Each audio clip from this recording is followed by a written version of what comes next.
కావలి శాసనసభ్యులు మా ప్రీతమ నాయకులు దగ్గుమాటి వెంకటకృష్ణారెడ్డి గారికి అందరికీ వినాయక చవితి శుభాకాంక్షలు తెలియపరుస్తూ కావలి మండల ఆర్యవైశ్య సంఘం ఆధ్వర్యంలో ఈరోజు వినాయక ప్రతిమలు అదేవిధంగా పూజా విధానం తెలియపరిచే పుస్తకాలు దగ్గర 5,000 అంటే ఇక్కడ ఈ కౌంటర్లో అయితేనేమి బయట అయితేనేమి 5,000 బుక్స్ 5,000 ప్రతిమలు ఇవ్వడం జరిగింది. చాలా ఆనందంగా ఉంది. కావలి మండల ఆర్యవైశ్య సంఘం ఏర్పడి 1 సంవత్సరం కంప్లీట్ అయింది.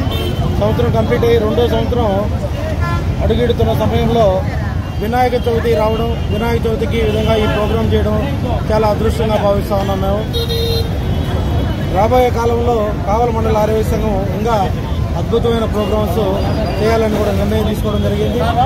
చేస్తూనే ఉంటాం.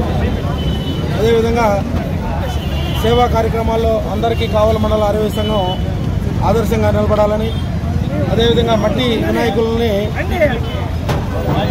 ఇవ్వడం కూడా చాలా ఆనందంగా ఉంది. మాకు కాలుష్యానికి దూరంగా ఉండాలని ఎమ్మెల్యే గారితో డిస్కషన్ చేసిన సందర్భంలో ఈ విధంగా మట్టి వినాయకుల్ని ఇవ్వాలనుకుంటాం మేము కావలి మండల ఆర్యవైశ్య సంఘం ఆధ్వర్యంలో. అంటే ఆయన ఆదేశానుసారం కూడా ఇమీడియట్లీ మీరు మంచి పని చేయండి, ఎన్ని ఇవ్వగలిగితే 8,000 విగ్రహాలు ఇవ్వగలిగితే 2,000 విగ్రహాలు ఇవ్వండి, ఈ కాలుష్యానికి ప్రజలను దూరంగా ఉంచండి అని కూడా తెలియపరచడం జరిగింది.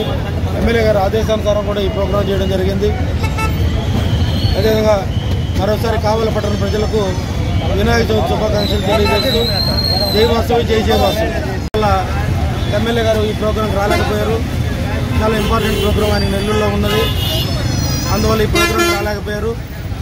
ఈ ప్రోగ్రాం మధ్యలో కూడా వచ్చి నేను జాయిన్ అవుతానని చెప్పడం కూడా జరిగింది ఎమ్మెల్యే గారు. తప్పకుండా ఎమ్మెల్యే గారు వచ్చి ఈ ప్రోగ్రాంలో కూడా జాయిన్ అవుతారు. నమస్కారం.